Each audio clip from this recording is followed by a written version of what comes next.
Sana. What I'm going to talk about today is not what I was originally planning to talk about here at this event.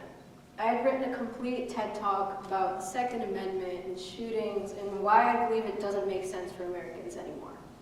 But after the horrific February 14th shooting at a Parkland, Florida high school, I was scared that something I might say might accidentally offend someone in the audience or might be far from the truth. But why? Why is it that every time something devastating happens in this country, we are so scared to have a vocal conversation about it? Specifically, why are teenagers, the next generation of voters and decision makers and leaders, told that their voice is less valid than an adult's when talking about these issues, or that it is too soon for us to talk about issues that concern us? For all of the adults in the room today, I want to assure you that teenagers are just as caring, hardworking, and willing to make change as adults can be, perhaps even more so.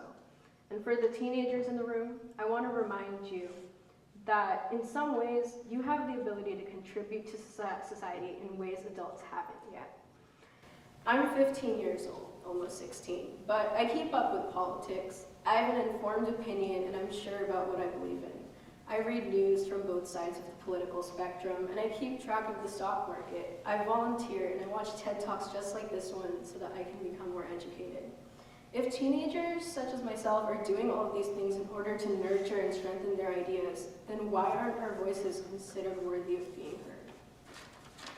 Let's look at some examples of tremendous change that teenagers have made.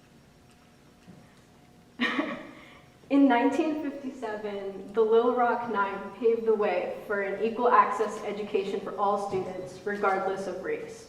In 2012, undocumented teenagers conducted sit-ins to convince former President Barack Obama to stop deportations.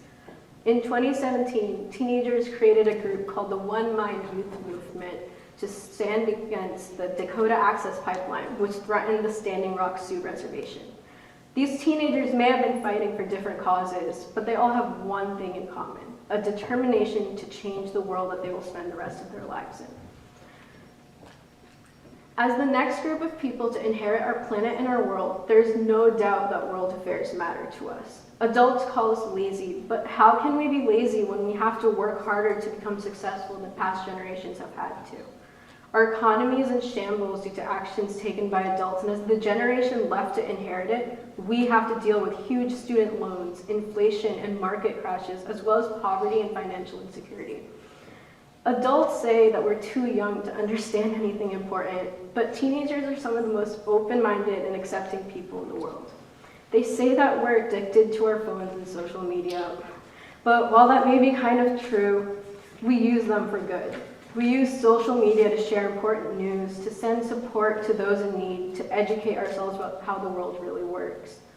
Teenagers in this community alone have accomplished incredible things. We've started successful YouTube channels, run fundraisers, started clubs, built incredible creations, and helped people in need. We've come face to face with controversial issues and faced them head on instead of just shying away from them and waiting for them to fade away.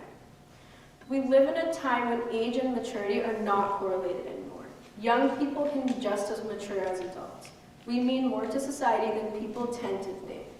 Most of the students currently at the school will be able to vote in the 2020 election, and that's crazy. We are our country's next presidents, governors, business owners, CEOs, artists, and voices. How can we expect the world to become a better place if our world's next leaders are stifled at every turn? A reminder to all the adults in the audience: instead of telling teenagers that they're not old enough to be a voice when it comes to social issues, listen to them. Listen to what we have to say. Give us opportunities and platforms to share what we believe in. Acknowledge that we are valid and important. And to all of the adults, and to all the teenagers in the room, the way you might look up at your adult role models, someday there are going to be teenagers just like you and I who look up to us. So share what you believe in and don't be scared to start a discussion. If we want to inspire change, we have to be willing to talk. By ignoring our society's teenagers, we lose so much. We lose a unique perspective on issues that adults just don't have. We lose the chance to ask important questions, and we lose the ability to make an impact on the future and to drive conversations that will influence generations to come. Thank you.